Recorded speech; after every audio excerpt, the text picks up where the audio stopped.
Following video shows you the steps that I take in getting one of my barn finds, if you will, and turning it into something that I would be proud to either show, use, or sell. Sorry to disappoint the traditional reselling content people, but please leave a comment. Look at the new digs.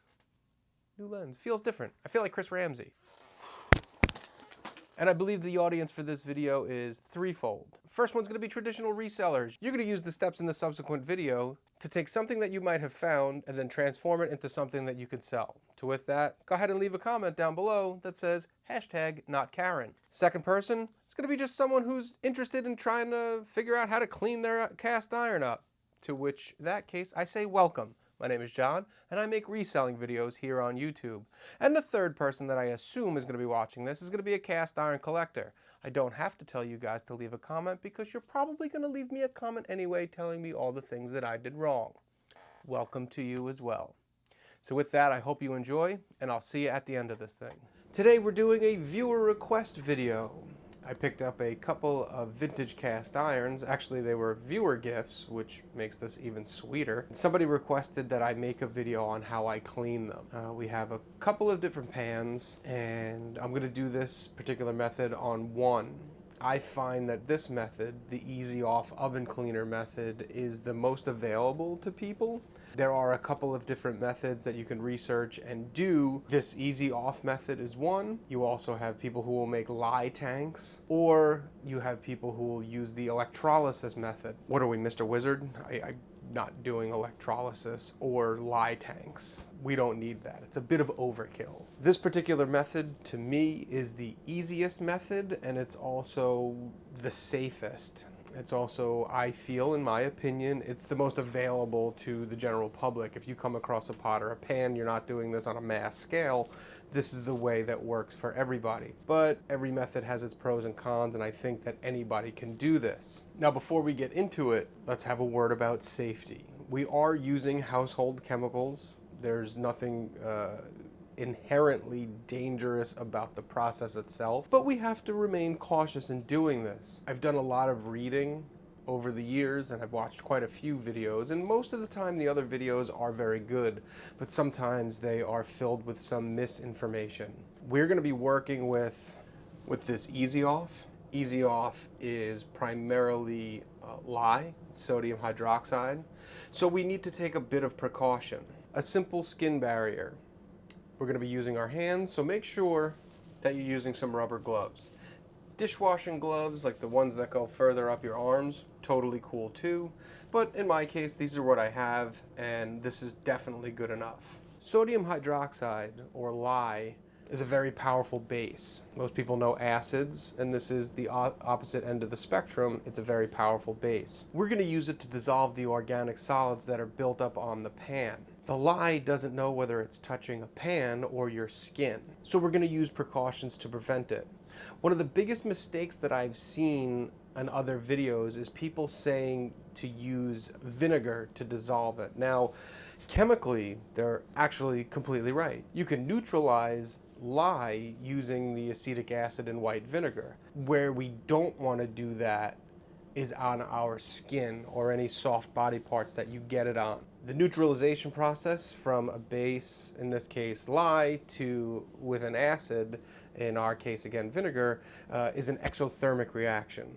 So the neutralization process will burn you worse than the lye will just getting it on your skin. So if you do get any lye on your skin, the first thing you're going to feel is it's going to be itchy, and if you feel it, it's going to be slimy. And that's the lye dissolving the lipids in your skin. So what you want to do is run it under fresh water as best as you can. The best thing to do is take a shower after we're done with this entire process. If some accident happens from here on going forward and you get a lot of this stuff on you, don't feel weird about taking your shirt off in the kitchen and getting right into the shower. It's the best mitigation that we have. Don't go pouring vinegar on yourself because the burn from the vinegar is going to be worse than the lye touching your skin itself. But we're not going to have to worry about that, right? We're not going to let this lye go anywhere but in the pot. So let's get to it. So obviously, the first thing that we're going to need is our pot. This is a great BSR, Birmingham Stove and Range. This pot was gifted to me by Miss Laurel from Colorado, and I thank her very much. Thank you again. The next thing after that, obviously, what we're going to need is the Easy Off. I'm going with Easy Off Heavy Duty. This is scented, but it doesn't really make a difference. The blue can is a little bit different from this one. This is the one that you want to get. You want to get the yellow can, the heavy duty stuff. Also use some steel wool. You might pay a little bit extra and not get an SOS pad. That's a bit of personal preference because I have a soap phobia when it comes to cast iron, and it translates all the way down to the stripping process. SOS pads will work if you have them, but in my case, I was getting the oven cleaner anyway, so I got some unscented, straight stainless steel wool.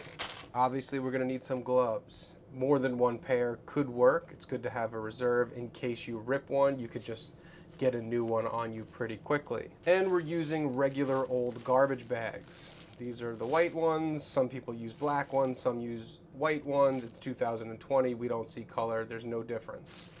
Now, when we're talking about the garbage bags, there is no difference between a black garbage bag and a white garbage bag in this process. Now, where my method differs from other people that I've seen here on YouTube is some people will preheat their pan in the oven at, say, 200 degrees just to kind of get things working.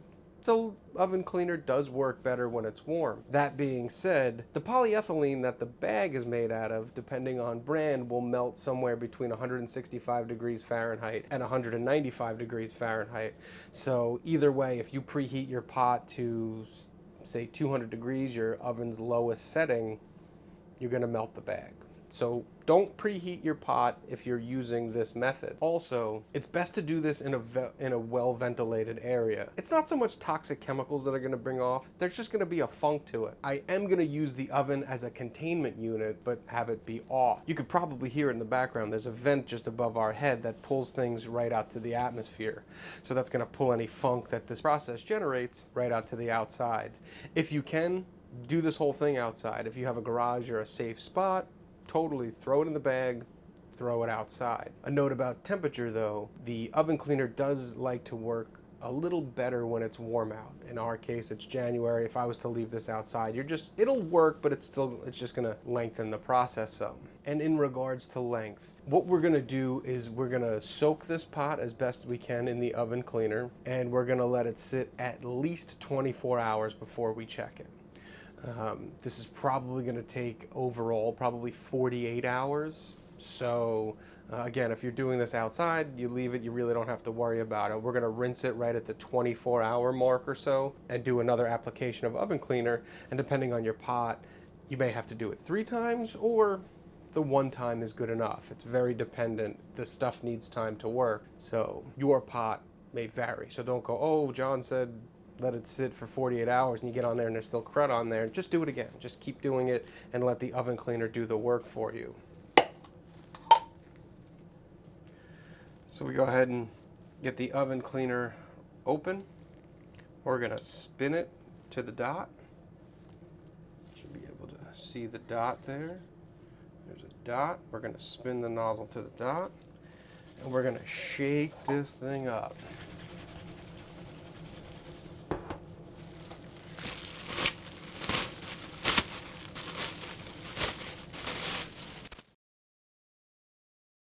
Now, being that this pot is super smooth on the inside, we're not going to use any wire wheels or any sandpaper or anything to finish it. We're just going to strip off this old food in bits, let the oven cleaner dissolve it, get this thing down to bare metal, and then just re-season it. If this is a new pan, if you plan on doing this and getting some of that soy oil coating like on a new Lodge, after you get it off would be the time when you want to sand it down if you so choose.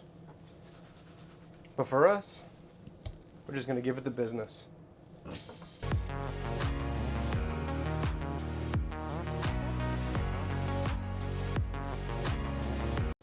You can see it's already working. So we're going to get this bag wrapped up.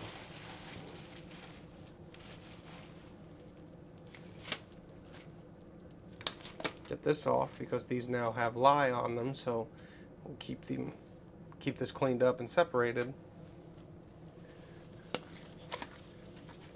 Go ahead and re-glove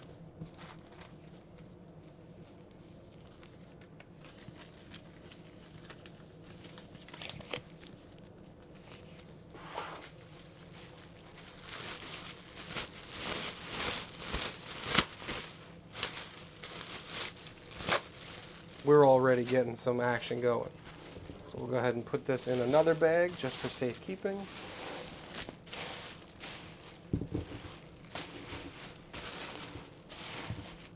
We'll see you tomorrow. It's time to clean up. We're going to clean up our area here. If you wanted to use the white vinegar to clean and neutralize your work surfaces, that's totally fine. There's nothing wrong with doing that. For me, I'm just going to wipe it down with water, get it cleaned up, and then I'm going to go take a shower. I don't feel like there's anything on me, but you know, why take a chance? You guys are not going to come into the shower with me. That's only for my Patreon members. Okay, so today is now tomorrow. We've had the pot soaking for about 16 hours or so. So instead of going the full 24, I got nothing else to do. So I'm going to go ahead and take it out, give it a quick rinse off, and then reapply. Kind of reassess what's going on. And before we do this, the same safety rules apply as yesterday. We're going to be gloved up. We're wearing our not Sunday best. We have our apron on. And we're going to go one further step. Last night, the chances of me spraying myself in the face with oven cleaner was slim and none. The chances of getting splashed in the eye with some lye water now while we're hosing this thing off is significantly higher. So we do have some eye pro today. If you don't have specific eye pro, you could use sunglasses. Just put something between the splashing water and your eye. Lye damage to your eye isn't fixable. So let's go with an ounce of prevention. All right. So we definitely have some things flaking off. Perfect. Because actually, it's not as funky as I thought it was going to be. The smell isn't too bad. Don't turn the water on and splash it right in the pot. That's when things kick back at you. We're just going to use our steel wool, unsoaked, remember. And just give it a hose off. Give it a scrub down. Let's see what this thing looks like. You can already tell some of this really hard, thick caked on stuff. It's going to need some more soaking, but we are making a dent.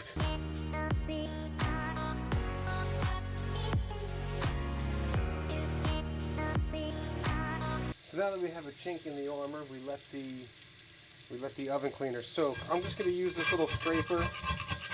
Not really go to town too hard, but since we lifted an edge, we can kind of get under it with the scraper.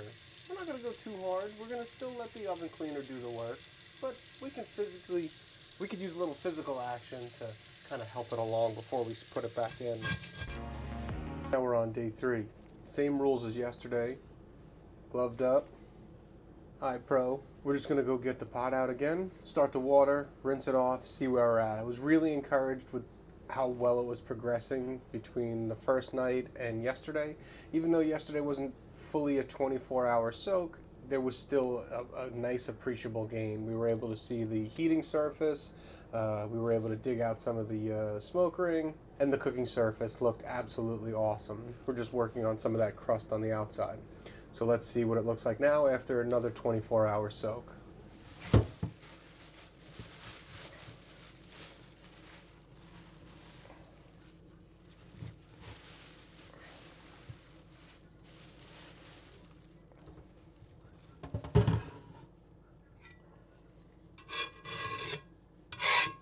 Looking good. I don't think it looks bad. Still got a ways to go, but we're looking good. Remember, don't start the water on the pot. So it looks like on the inside, I'd say we're about 85% of the way there. Just on the vertical wall, we have the cooking surfaces down to bare metal, which is awesome.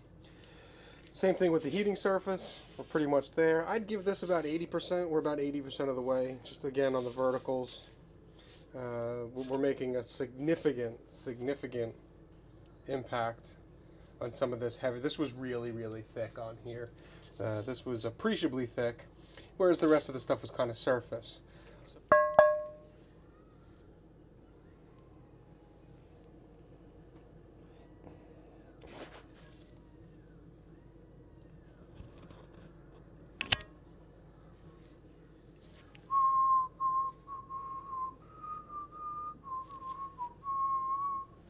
After all that, 2 days. Just see it. Can you see it? Right there. It's cracked. Nothing makes me sadder than losing a piece of vintage cookware, but can't do anything about this. There's a crack that runs right side of the port here, the pour spout, and right down. But we're not going to fret because we have another piece. Let's go check that one out, start soaking that one, and get ourselves a vintage piece of cookware out of this deal. All right, we're going to drop 10 and punt. Same process though. This one has an excellent cooking surface, just as much caked on. This was a cooker, it's not a collector's piece by any means. So we're just going to start over, get the yellow oven spray, start coating this thing down, and check on it every day until we get to some bare metal. This one has a significantly greater amount of baked on stuff. It has a protective M&M shell on it. God only knows when this is from. So I'm expecting this to take quite a bit longer to get down to bare metal than that BSR did.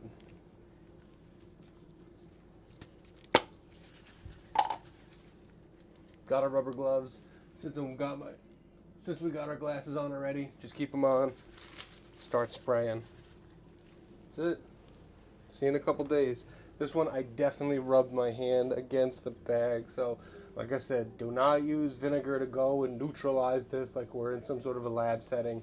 Just some fresh water, some soap, and we should be good to go. See you back here in a couple days.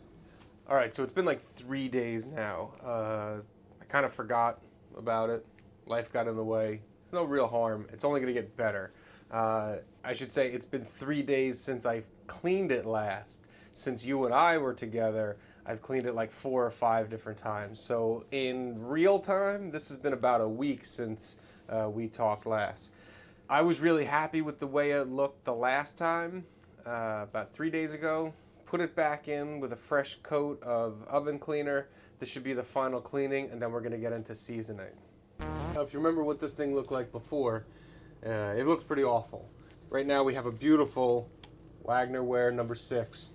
This thing is in beautiful shape. Bottom is just baby butt soft. Really no pits. This thing is in great shape. I'm really happy with the way that this got cleaned up. Yes, there are other methods. Are they faster? Probably. Are they easier? Probably not. This was super easy. Spray it down, put it in a bag, let it sit. Like I said in the beginning, this is probably the best and easiest way and most accessible way for most people to do this. So, garbage bag, a couple cans of oven cleaner, and a little bit of time, you're hooked up. Now I'm going to do a rinse on it. Probably going to break a couple cardinal rules. Get this thing seasoned up. What do I mean by cardinal rules? I'm a big no soap guy, but in this case, we have virgin cast iron, and we're gonna get into seasoning. It's totally okay to use soap here. So I'm gonna use a little bit of relatively gentle soap, just to clean it off a little bit.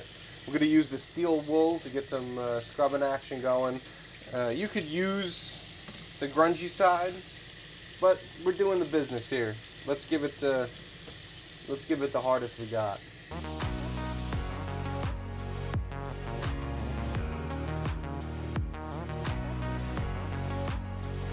The pan itself is very, very clean. We have all the old junk off of it. We're going to take one more precautionary step in the cleaning process. Now, it's not necessarily needed, but we're going to do it.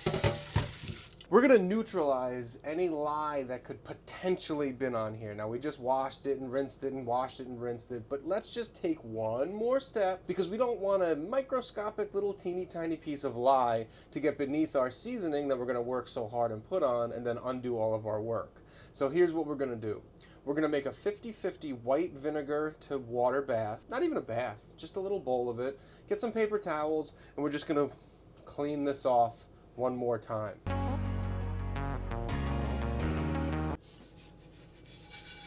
It's gentle enough to be used with essentially your bare hands, but it's strong enough to do what we want chemically to neutralize any lye that's on here. See the color of the water? There's still stuff coming off. We could probably do this forever, but this is good enough for our needs right now. And it's good enough for your needs as well. I don't want you to hear that good enough as if we're giving up. It's good enough as in it's good enough. Like we're good. We're good at this point. We're going to get into the final step right here, which is going to be a cold water rinse. Before we get into the cold water rinse, if you might have just heard, if I didn't already edit it out, I've preheated my oven to 200 degrees. 200 degrees is the first step that we want to get the pot up to after we're done rinsing it. So there's no use in waiting after we're done rinsing to have the oven preheat. Before you get to your last rinse, preheat the oven to 200 degrees. I'm doing a cold water rinse. Cold, cold, cold. They say it's good for closing the pores of the metal. Not exactly sure if there's any science to back that up, but we're gonna do it because everybody else does it, and I've done it in the past. It, works pretty good.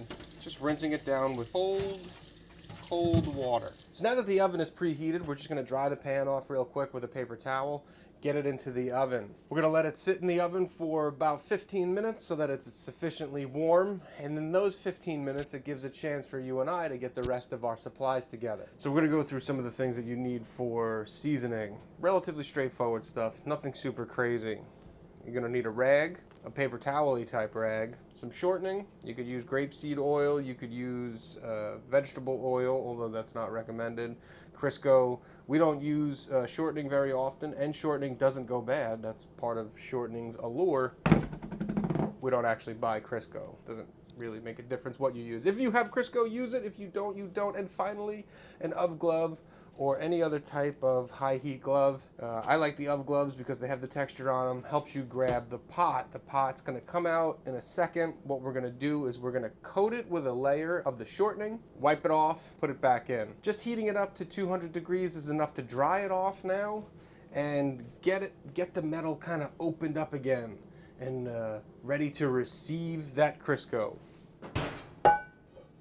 All right, so it's warm. It's not too hot.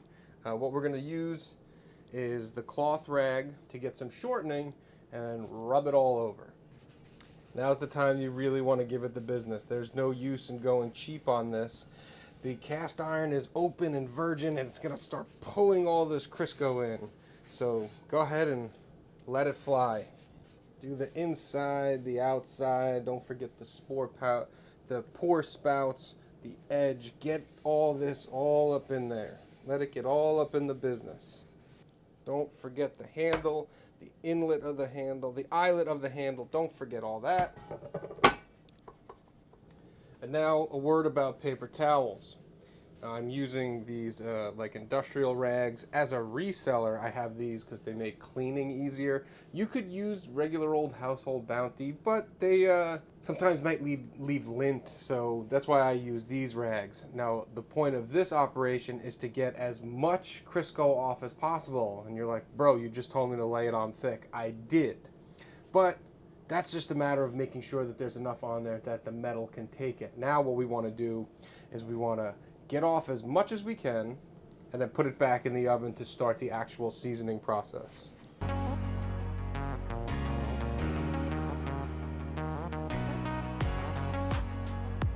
So now what we're going to do is we're going to put the oven up to 300 degrees now, put it back in, and start the actual polymerization process, the actual seasoning process. But before we go well into it and really start baking it on, we're going to put this in the oven for 15 minutes and then do another wipe out to make sure that we got all the excess shortening off and then really start the season.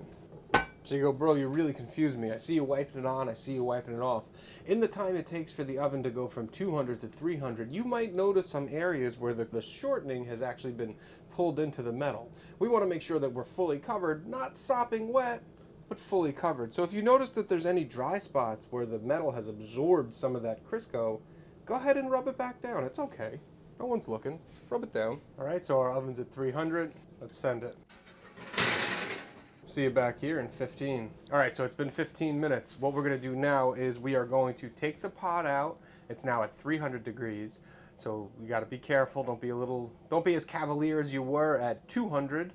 We're going to give it a quick wipe down one last time, And then we're going to put the oven up to 400 degrees and put the pot back in and actually start that polymerization, that actual seasoning process. We're doing this now just to remove any excess oil and shortening that we have so that it doesn't pool off and get sticky. It's just like a quality control step.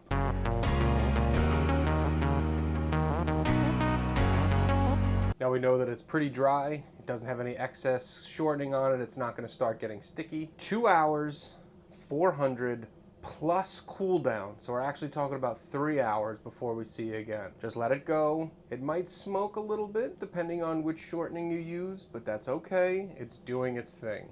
So we'll see you guys back here in about 3 hours. So this is our final product. Took about a total of 12 hours in the seasoning process. You could see the coating is black. It's deep, dark black, and it's only going to get blacker with use. The surface is smooth and super non-stick, and I'm super happy with the results. Thank you guys so much for watching. If you have any questions, leave them down below. Keep sending them.